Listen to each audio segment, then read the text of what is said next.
Today, we're diving into a topic that often gets a bad reputation: stress. But here's the truth. Stress doesn't have to be the enemy. In fact, when used wisely, it can become one of your greatest tools for growth and resilience. It all comes down to how you perceive and respond to it. Imagine you're sitting inside your mind, observing your thoughts and emotions as they drift by, like cars passing on a busy street. Sometimes these thoughts might stop, honking for attention.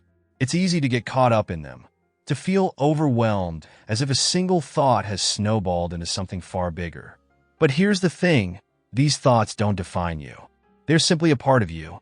You can choose to let them pass by, just like you would watch the traffic flow without feeling the need to chase each car. Each time a thought catches your attention, give it a gentle nod, acknowledge it, and let it continue down the road. You have the power to either engage with it or let it go. Take a moment right now.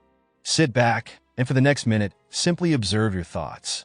If one stops, acknowledge it with a mental wave, and then let it move along. Feel how empowering it is to have the choice, to either let it linger or let it pass. Stress often feels like a massive, unstoppable force, a snowball rolling downhill, gaining size and speed as it barrels toward you. But here's the key. Stress is not an external force. It's not a boulder in your path. It's a reaction. It's your body's response to a perceived threat, something that seems bigger than the resources you believe you have. In today's world, these threats can range from moving to a new home, losing a job, facing a big exam, or even dealing with the death of a loved one. As tough as these challenges are, you do have the resources to face them. That's the beauty of living in the world we do. Resources can come from within, from your past experiences, or even from the experiences of others who have faced similar trials. Understanding that you can deal with a challenge sends a signal to your body that you're safe. This is where stress transforms from a paralyzing force into a powerful ally. It all starts with awareness and mindfulness, realizing that you have more control than you think. And yet, when we feel overwhelmed, being still seems counterintuitive, doesn't it? Instead of pausing, most of us jump into action, staying busy to avoid confronting what's really bothering us. You know the feeling you've been running around all day, checking off tasks left and right.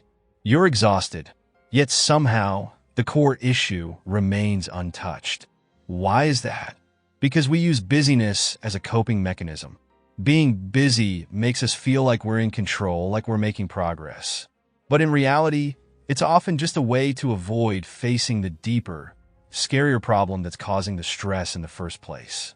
Stress hormones like cortisol and adrenaline flood our systems, focusing all our resources on quick, surface-level responses: fight, flight, or freeze. This is fine if we're dealing with an immediate threat, like a car rushing toward us, but it's not useful for addressing long-term challenges. Over time, this constant state of high alert takes a toll on our health and well-being.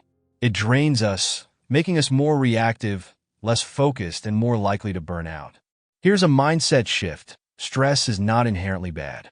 Like anything else, it serves a purpose, but it's most beneficial when used in moderation.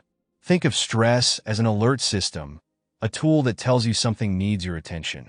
Without stress, you wouldn't have the energy to push through tough situations or the focus to overcome challenges. But too much stress, left unchecked, causes us to break down rather than break through. We've been conditioned to believe that stress is something to avoid at all costs. But avoiding stress completely is neither realistic nor beneficial. Instead, we need to learn how to channel it effectively. It all starts with awareness. Remember that stress is a response, not a monster lurking outside. You can create your own response to it. The first step is mindfulness. When you feel stress rising, instead of jumping into frantic action, take a moment to pause. Just as you did earlier with your thoughts, observe your stress. Sit with it, breathe into it, and then consciously decide how to respond. Try this simple breathing exercise to help you center yourself when stress hits. Place one hand on your belly and the other on your chest. Inhale slowly through your nose, feeling your belly rise as you fill your lungs. Exhale gently through your mouth, feeling your belly contract as you let go of the tension. Repeat this a few times, focusing on the rhythm of your breath. This exercise helps activate your body's natural relaxation response, pulling you out of the stress spiral and into a state of calm. Think back to the metaphor of cars passing on a busy street. Your thoughts, emotions, and even stress are like those cars. You're not responsible for stopping traffic. You're simply there to observe, to acknowledge each car as it passes, and to let it go. You can choose which thoughts to engage with and which ones to let pass by. The next time you feel stress building up, resist the urge to dive into busyness. Instead, sit with it. Use your breath to ground yourself and gain clarity. Remember, stress is a signal, not a sentence. It's there to show you where your attention is needed, but you decide how to respond. Over time, this practice will transform stress from a force of chaos into a source of strength and resilience. Today's session may have been a bit heavy, but it's an important shift in mindset. If there's something stressful lingering in your mind today, take a few minutes to channel it into your breath. Watch it drift by, and choose your response with intention and clarity. You're stronger than you think. The next time stress tries to overwhelm you, remember that you have the power to transform it into something that serves you.